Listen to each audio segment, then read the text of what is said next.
After we were both reborn, my younger brother demanded the Jade pendant that he believed would make him ruler of an apocalyptic stronghold. This time, I handed it over willingly, because he did not know I still possessed its matching pendant. Sis. Give me the Jade pendant. Now.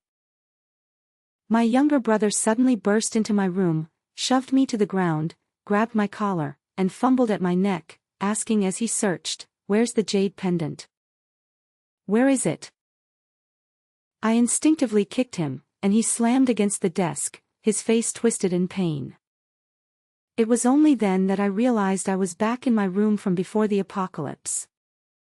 I'd been reborn. I'd actually been reborn. Sis. You came back too, didn't you? Otherwise, how would you dare kick me? My brother rubbed his sore spot but wore a manic grin.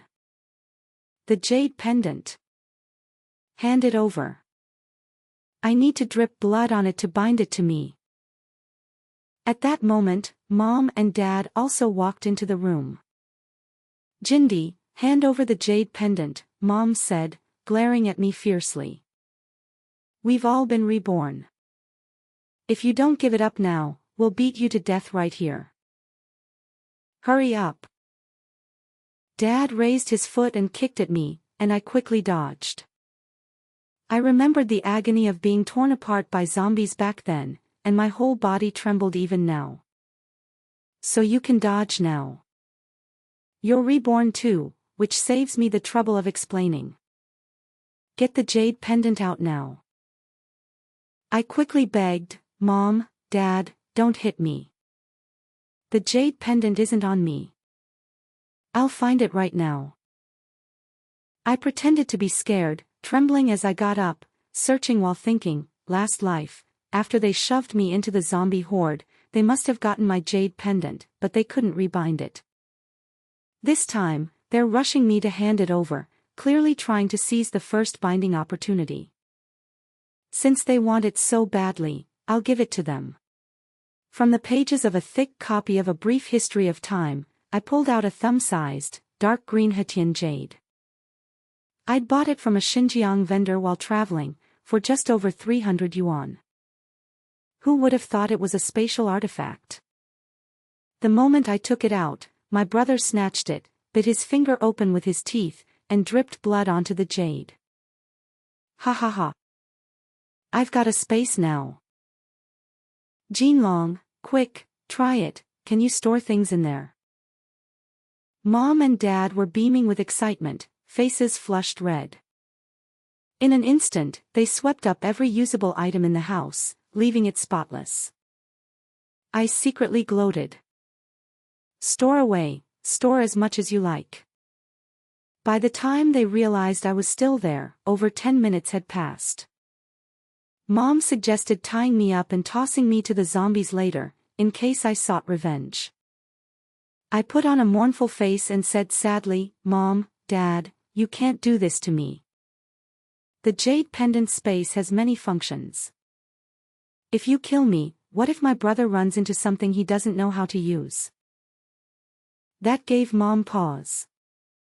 Dad immediately told my brother to check the space's functions, clearly wanting to figure it all out and then kill me to eliminate any future threat.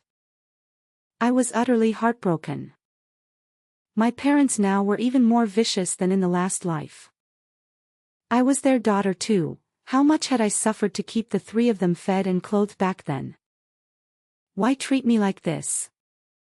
Brother, for all the good I've done you, please ask Mom and Dad to spare my life. I'll definitely be useful later. I pleaded in a low voice, reminding him that they'd once tried to trade me to a base big shot for better housing. Jinlong looked at me smugly, his chin raised, then seemed to think of something and said to our parents, Fine, she's my sister after all. Mom, Dad, just have her do chores. When the apocalypse hits, someone still needs to cook and do laundry. Keeping her around saves Mom the trouble. Mom and Dad figured that made sense and agreed. You stay put and tidy up the house. We're going out.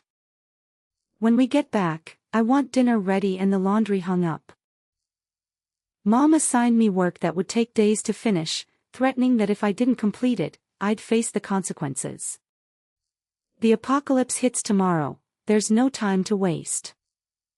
The three of them headed out immediately to stock up on supplies, locking me inside. As she left, Mom turned back and took my phone too. I looked at the house, stripped of most of its contents and left in disarray, like it had been ransacked. In my past life, I protected them too well. They barely ever left the house and had no idea what was going on in the outside world. If they think that possessing the Jade Pendant makes them invincible, then let them keep dreaming their pipe dreams. I opened my backpack, packed some essential daily necessities, and set up a little surprise in the kitchen. Then I smashed open the doors and windows and escaped.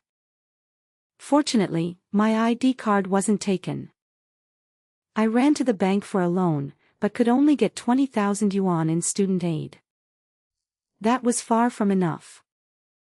I bought a durable new phone and took a cab straight to City B, where the largest national management base established after the apocalypse, Dawn Base, was located. The drive took 3 hours, and I was frantic with anxiety. I immediately searched for local supermarkets, placed online orders for a large amount of supplies with same-day delivery, requesting they arrive around 10 p.m. that night, and filled in the address as the entrance of Yongda residential complex. Yongda was situated on higher ground, with a wide residential area and well-connected roads, yet it wasn't in a bustling district. After the apocalypse, it would be incorporated into Dawn Base and become a residential zone. When I arrived at Yongda, the gate was open, and access control wasn't strict. I headed straight to apartment 8001 on the 8th floor, found the key hidden in a flower pot in the corridor, and breathed a sigh of relief. It wasn't until I opened the door to 8001 that I finally relaxed completely. The 3-bedroom, 1-living-room unit at 8001 was something I'd heard about in my past life. The original owner was a military officer who was often away on missions, and with his parents gone, the place had been left empty. Later, that officer said the key was hidden in the flower pot and donated the house. I changed the online delivery address to 8001, and seeing I still had 2 hours, I added more items to the order and asked for them all to be delivered together. Then, without stopping, I went downstairs to various small supermarkets to buy goods. With little money left, I couldn't buy much, so I could only stock up on essential items. After several trips, I felt it was about enough and collapsed onto the sofa, exhausted like a dog. After a quick shower, I ran out again to stock up on a few bottles of body wash, shampoo, some towels, and snacks. For snacks, I picked the ones I'd always craved in my past life.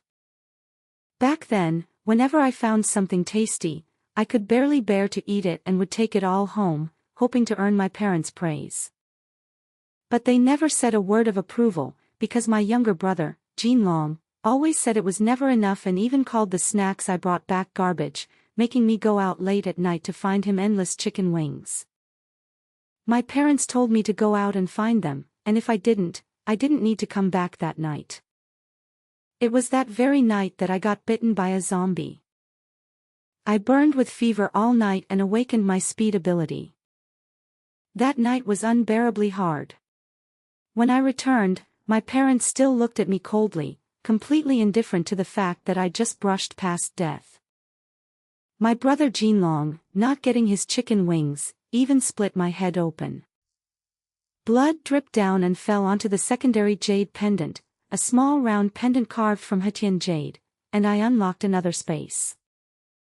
I hid my ability and the existence of the secondary pendant, as well as the connection between the ability, the pendant, and the space. What they didn't know was that the pendant space was limited. To release items or expand the space, I had to exchange supplies or abilities with it.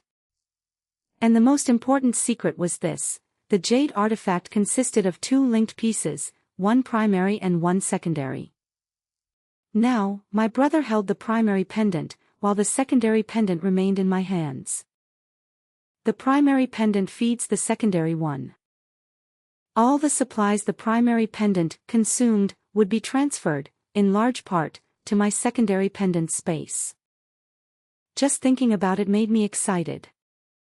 Unfortunately, the secondary pendant hadn't been active long enough yet to hold much. In my past life, I often refused to store their luggage because I wanted to save room for more food, but they thought I just didn't want to open the space. Every time I thought about it, I wished I could knock some sense into my past self. Why did I still beg for love and care from such cold-blooded, cruel family members? I casually carried 2 big bags of snacks and got on the elevator. By now, my pockets were completely empty. I walked toward 8001. Just as I opened the door, I didn't expect someone to be hiding inside. He shoved me straight against the wall, slamming me so hard I nearly got a concussion. "Who are you?" The man had close-cropped hair and wore a green military uniform. He had to be the apartment's owner. Am I really this unlucky? Didn't they say he never comes home? It seemed that seeing I was a girl, he relaxed his grip, but his calm eyes scanned me thoroughly, and he even kicked aside the snacks I had brought back. Buying this many snacks? He seemed to recall something and suddenly let go of me. "So you're Ran, the girl my former foster mother mentioned." I had no idea what he was talking about, so I could only put on a slightly aggrieved look, hoping that as a soldier, he would be kind and upright, not bullying innocent civilians. He sighed helplessly. "I told my foster mother not to arrange dates for me. I didn't expect she had given you the spare key before she passed away. Even so, I won't have time to look after you." I suddenly understood the situation his words painted and immediately squeezed out a few tears. "I'm sorry, I didn't know you didn't agree. Tomorrow I'll find a place and move out. I won't bother you." "Tisk, I'm not saying you have to leave right away." The man was over 6 feet tall, seemingly just back and not yet changed clothes, looking at me with a complicated expression. "Stay for now, and move out once you find a place." Thank you for letting me stay." I wanted to hurry into the room, but after a few steps, I turned back to grab the snacks. Once back in the room, I locked the door. Then I remembered the supplies I'd ordered online would arrive soon. So much stuff, such a commotion, it would definitely alert him. Damn it, why did it have to be this coincidental? Luckily, he didn't shoot me as a thief. Thank his mom, thank Ran. As soon as the supermarket delivery arrived, I opened the door right away and started hauling bags into the other room. In the end, it did alert him. He looked at my supplies, but surprisingly said nothing and closed his door. I happily kept stocking up, nearly 20,000 yuan worth of stuff, though it wasn't actually much, mostly rice, flour, and cooking oil. Closing the door again, I felt completely at ease. The apocalypse comes tonight, and tomorrow everything changes. There's no way I'll be kicked out of here. 3 rooms, 2 of which I'd packed to the brim, and my own bedroom was so full I couldn't even walk through it. Once the Jade pendant space expands, I'll be able to store it all. I lay on the bed contentedly and pulled out my phone. I forgot to check on the 3 ghosts at home. While the internet and appliances still work these couple of days, I'll take one last look. I logged into the surveillance app and entered my account. It was almost midnight, and they were just getting home. I noticed they'd also brought my brother's girlfriend along, which amused me. This girlfriend, Zhao Xian, was quite a remarkable figure too. They went inside, first searched around for me but didn't find me, then noticed the broken doors and windows. Mom and Dad cursed me while tidying up the house. My brother was lost in his fantasy of being the king of the base, lying on the messy sofa in the living room, eyes closed, organizing the supplies he'd bought today. "Mom, Dad, quiet down, it's so noisy. Let that bitch leave if she wants. We have plenty of supplies, what's there to fear? Later, when she's desperate, she'll come crawling back to us. Yeah, old woman, go cook." Dad lay down to rest too, turning on the TV, ready to wait for the apocalypse. Mom glanced at the people in the living room, then shot a few looks at Zhao Xian, clearly wanting her to go cook, but Zhao Xian was sharp. She stayed close to my brother, chatting. The girlfriend was very interested in his space and asked him to try it. My brother thought it was a good idea. He'd stored too much random furniture earlier and wanted to release some. But soon, he frowned, probably starting to realize the rules of using the space. Putting things into the Jade Pendant space required no prompts or restrictions, but taking things out required exchanging food of equal volume or weight to the space. That meant most of the supplies he'd stored would have to be given to the space. That was also why, in my past life, even with the pocket dimension and its supplies, I was never wealthy. Most of the time, I could not bear to sacrifice food, so I paid with my own supernatural energy instead and never became stronger. Damn it. It still wants supplies. My brother said furiously. Dad, find a way to contact my sister. There's probably still something wrong with this space. My dad instantly tensed up. This was the livelihood of the whole family. He went to the kitchen to find my mom, but unexpectedly, there was a loud bang, and the kitchen exploded. My dad hadn't gone in yet, so he was mostly fine, but my mom had half her face and one hand torn to shreds. What the hell? My brother said, not even helping the two old people as they fell to the ground, his tone extremely irritated. I told you to cook a meal, and you blew up the kitchen. You're really useless. How dare you talk like that, my dad said, at least showing some concern for his wife. She's your mother. Can't you see she's injured? Go get the first aid kit. My brother reluctantly fetched the first aid kit, while my mom kept wailing in pain, unable to rest all night. We couldn't eat the late-night snack, and we didn't dare order takeout because the apocalypse had already arrived. Zhao Xian hadn't believed in the apocalypse at first, but when the news started showing all kinds of disasters, she got scared. She was an orphan with no close relatives or friends. Jinlong was the only person she believed she could rely on. So she volunteered to cook some noodles, at least to fill these people's stomachs. I laughed. The best was yet to come. I slept peacefully through the night, and when I woke up the next day, people everywhere were hoarding food. I noticed the man in the room was gone, probably off to save the world. I then cooked some breakfast. One person fed means the whole family is fed, how great. Days like this are truly rare. I searched around the room and found a photocopy of the man's ID. His name was Ji Qingjing. That name sounded a bit familiar. I turned on the TV. While snacking, I kept an eye on people's livelihoods. I casually opened the home surveillance and discovered that Zhao Xian and my mother were fighting because Zhao Xian refused to serve her. I'm not your maid who came all the way here to wait on you.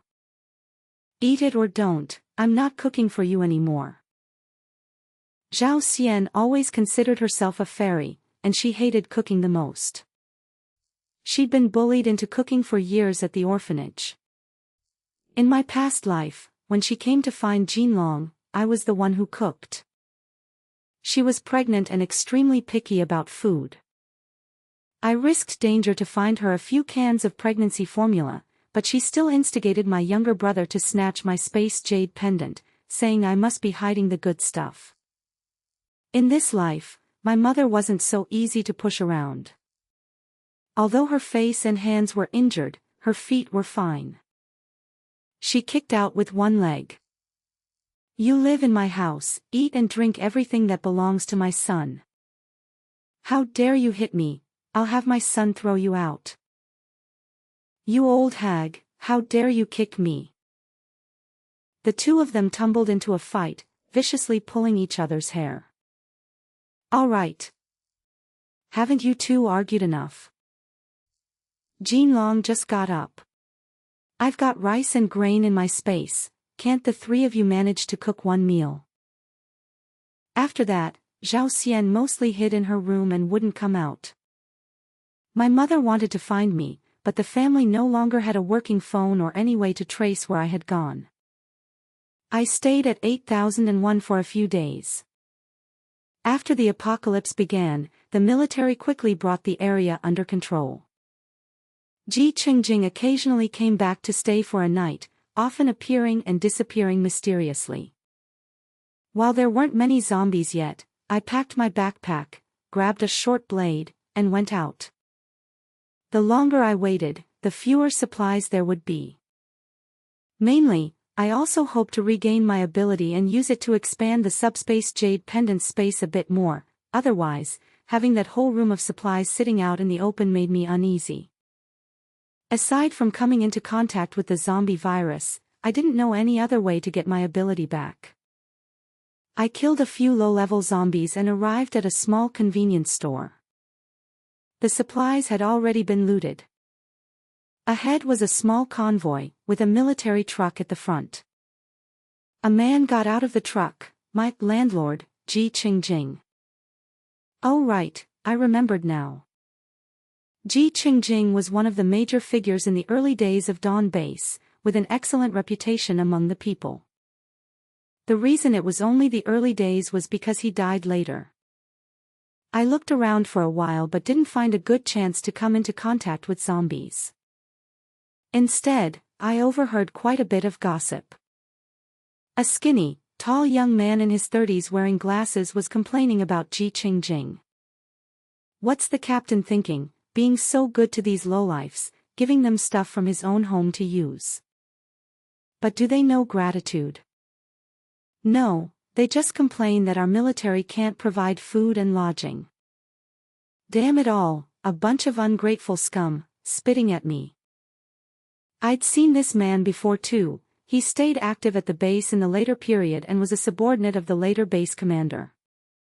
Forget it, the captain must have his reasons. Li Di, hurry up and write your report, our base's expansion depends on you, the deputy captain said. Where did the captain go again? Li Di looked toward the convoy. The deputy captain replied, just got word that he needs to go rescue people at a nearby middle school. I'm on standby to see if backup is needed. I snuck a glance and noticed the deputy captain's expression was off. After the bespectacled guy Li Di left, a long-haired girl came over. Her voice was very low, but I still overheard their scheme. If Ji Qingjing got into trouble, they'd delay the rescue. I thought it over and followed along quietly. The middle school wasn't far, just a few minutes' walk. By the campus playground, I ran into a few students being chased by zombies. I climbed over the wall and killed the zombies. Thank you. Let's move fast, there are soldiers at the school gate coming to rescue us. I followed them, but before we even reached the school entrance, a huge wave of students came rushing toward us. Run! The zombies at the main gate suddenly multiplied. I pushed against the crowd, heading the opposite way. At the school gate, dozens of soldiers were putting up a fierce resistance. Hundreds of zombies that had appeared out of nowhere had already knocked the iron fence askew, creating a small gap. The zombies couldn't get in yet, and a few brave junior high boys were helping out, but Captain Ji Qingjing persuaded them to retreat behind the iron gate. I stood right by the gap in the fence, a gap that could only fit one zombie at a time, which was actually a perfect kill spot. A zombie reached in a hand, and I chopped off a hand. A head poked in, and I chopped off a head. I pulled 2 knives out of the Jade pendant space and tossed them to the 2 boys who still hadn't left. They were clearly in a bloodlust too, grabbing the knives and joining me in slashing away. With everyone's efforts, the number of zombies temporarily dwindled, and the soldiers could take a breather behind the gate. I saw Ji Qingjing walking toward us. "You kids sure have guts." Then he asked us our class, names, and ages. I couldn't answer. Ji Qingjing gave me a few looks and stopped asking. Watching the zombies gathering again outside the gate, he called his deputy for backup. I thought to myself, this rescue might not come, and the zombies outside might even be the deputy's doing. "Captain G, there's a level 2 zombie on the playground." It took half an hour for Ji Qingjing to kill the level 2 zombie, and when he came back, he was a bit injured. He was forced into quarantine. I brought him some food and hot water, and the soldiers asked me to keep an eye on him. They all thought Ji Qingjing and I were pretty familiar. "All right, you all go handle your business, I'll watch him." I fed him some hot water and took out some 8 treasure porridge from the Jade pendant for him. He glanced at it, eating and laughing. "You've got quite a stash." I shot him a look and said nothing. "What's your name?" That question caught me off guard. He had finally realized I was not the Ran his former foster mother had mentioned. "My name is Jindi." It was a name my parents had chosen in the hope that their next child would be a boy. His eyes narrowed. "I thought you weren't Ran. You broke in." "I did," I admitted. The world was ending, and I knew this building would become part of the safe zone. "Once you're better, I'll work off every item I used." After a long look, he nodded. "We'll settle it when I can stand." He had a fever, a high one that wouldn't break.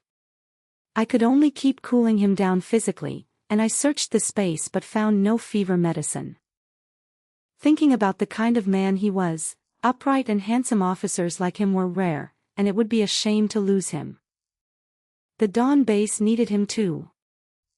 I picked up the phone and called my younger brother, Jinlong. "Hey, little brother." "You? Jindi?" "Ha. You're still alive, girl. You actually called me."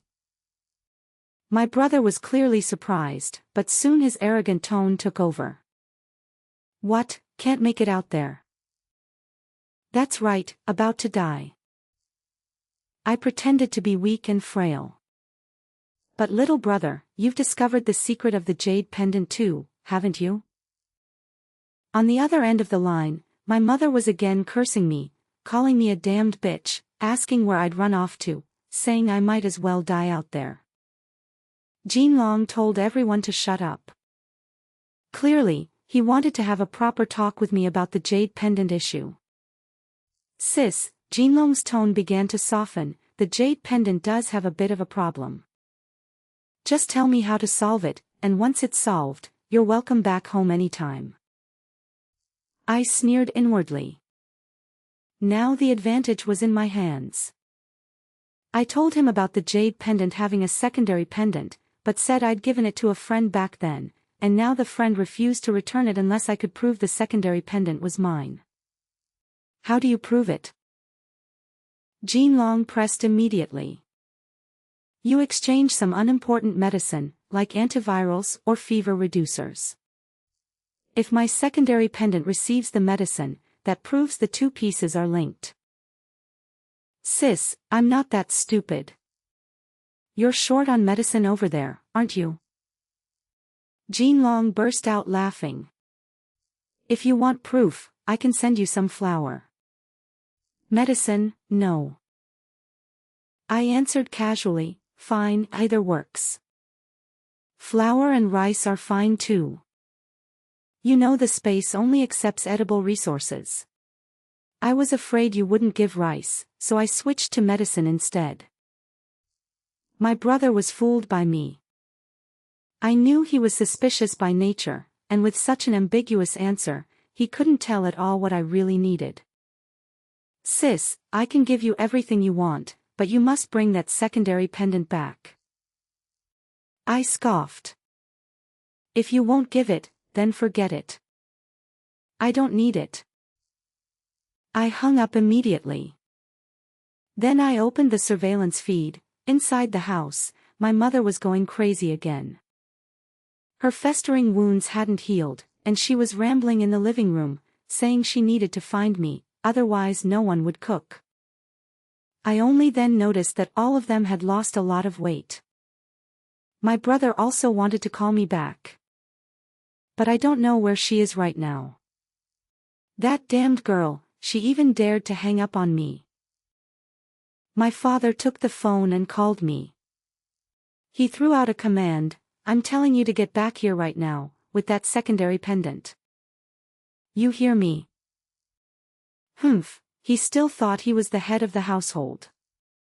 Have little brother exchange the stuff over first, or there's no deal. Anyway, I'll have plenty of supplies from now on. You can't avoid using the space's resources forever, can you? Besides, my secondary pendant can feed back, meaning whatever supplies I have, I can give back to you if I want, and if I don't, there's nothing you can do about it. Those words choked them up. You have 10 minutes to think it over. Otherwise, don't come looking for me again. I'm just giving you a chance right now. In the end, my brother agreed to exchange medicine and some grain for me. I got the fever reducers, turned off my phone, carefully inspected the medicine, and gave it to Ji Qingjing. The next day, Ji Qingjing awakened his metal-type ability. This time, Ji Qingjing led the teachers and students to safely avoid the zombie horde. I took out some of the space food and pretended Ji Qingjing had found it, helping to steady everyone's morale. The rescue team arrived late. The deputy captain looked apologetic, saying they'd been delayed dealing with another zombie outbreak. I reminded Ji Qingjing to watch out for his deputy captain. I returned to room 8001 alone. I had already been infected with the zombie virus. Burning with fever and feeling hazy, I sensed someone touching my forehead. It was cool. I'd taken fever medicine, so it wasn't a big deal. If I could make it through this, I would gain supernatural powers. This time, without the burden of the primary Jade pendant, my powers would surely be even stronger. When I woke up, I smelled the aroma of rice porridge. Ji Qingjing sat nearby, awake. After drinking the porridge and resting well, I tested my powers and actually gained the ice element, different from my past life. I turned on my phone again. Dozens of missed calls. My younger brother and the others must be furious. Getting the secondary Jade pendant was impossible, and sending supplies back was even more out of the question. By now, there were blackouts everywhere, and water was becoming scarce. Since Yongda compound established its base, the backup generator could still be used occasionally. But other areas weren't so lucky. As for home, they probably couldn't stay there much longer. It was time for them to come out and suffer. Look how ferocious the zombies are in this world. Estimating that they'd fled in a sorry state, I video called them, mainly because I was worried their phones would die, otherwise I could have waited longer. Sure enough, when I called my parents' phones, they were off. When I called Jinlong, I was eating endless chicken wings while watching TV. "Hey, little bro, long time no see." He answered instantly. "Sis, stop messing around, I'm begging you." Jinlong's clothes were torn, his hair a mess, his face sallow, his voice trembling with panic. "Where are you? You actually have chicken wings to eat." "Mom is gone, come back quick and see Dad, he's going crazy too." I was a bit surprised. No matter how bad off he was, he still had the space ability. Even if he hadn't stored much food, joining any small team shouldn't have left him in such misery. What about your girlfriend Xiao Xian? I asked. Don't mention that bitch. She stole my jade pendant and ran off. If I ever see her again, I'll kill her. Sis, Mom was pushed into the zombie horde by her. Come back and get justice for me, help me take revenge. Oh, we'll see. I'm lying here quite comfortably right now and don't feel like moving. I said this deliberately, because in my past life, when I was surrounded by zombies and asked him to come help, that's exactly what he told me. Tit for tat. Sensing my coldness, my younger brother suddenly dropped to his knees. Please, sis, I really can't go on. I wronged you in my past life, sis. When Ji Qingjing came back, he happened to see me on the video call. I turned around and continued watching my brother's performance. Sis, as long as you forgive me, I'll do anything. Please, sis. My phone's about to die. I've been waiting for you to call back. In my past life I was a beast, I shouldn't have treated you that way. What do I have to do for you to forgive me? Oh, I sneered, I want to see you get devoured by zombies too, chewed down to nothing but bones. If you can do that, then I'll come find you. Jinlong's face suddenly turned ashen. Sis, I truly know I was wrong. Please, sis. I hung up and blocked him. Ji Qingjing stood behind me. I turned around and asked, what, do you have a problem with that? How could I? I just wanted to see what your brother looks like, so if I ever run into him, I can feed him to the zombie horde. I smiled. Go eat, I left it warming in the pot. He brought out a bowl and sat down with me. Taken care of. I was asking about his deputy captain. Fed him to the zombies too. He ate as he spoke. How did you know it was him? I have keen eyes that see through past and present lives. Though at first, I thought Li Di was the problem. The man chuckled. Li Di does have a bit of an issue, but nothing major. In the months that followed, I fought beside Ji Qingjing while my ice ability grew stronger. He became the founding commander of Dawn Base, and Li Di, sharp with both reports and fieldwork, ran its logistics division. Xiao Xian eventually reached the base wearing the primary pendant. By then it had consumed nearly everything Jinlong had stored, and the cost of withdrawing supplies had left her with nothing. The moment she crossed the gate, the pendant resonated with mine. I severed their link, transferred the remaining supplies into the secondary pendant, and handed both pieces to the base's research team so no one could exploit them again. Jinlong arrived 2 days later with father. He demanded that I restore his space and accused Xiao Xian of ruining the family. The security recording from our old home showed the truth. The 4 of them had turned on one another long before their supplies ran out. I refused to take responsibility for choices they had made twice. Dawn Base gave them the same ration card and work assignment offered to every able-bodied survivor, no more and no less. Jinlong tried once to steal the pendants from the laboratory. He was caught, expelled from the protected district, and transferred to a labor outpost beyond the inner wall. Father chose to follow him. I never contacted either of them again. By the first winter, the base had clean wells, reinforced walls, a greenhouse, and a reliable patrol system. Ji Qingjing never asked me to forgive my family, and I never asked him to explain the loneliness of growing up in an orphanage. We understood that survival was not only about defeating zombies. It was also about deciding what kind of people we would become. One evening, standing above the gate as snow settled over the floodlights, he offered me a mug of hot tea. Still planning to leave when spring comes? He asked. I looked down at the streets we had defended and the people carrying food home in orderly lines. For the first time in either life, I had a place that felt like mine. "No," I said, taking the mug. "I think I'll stay."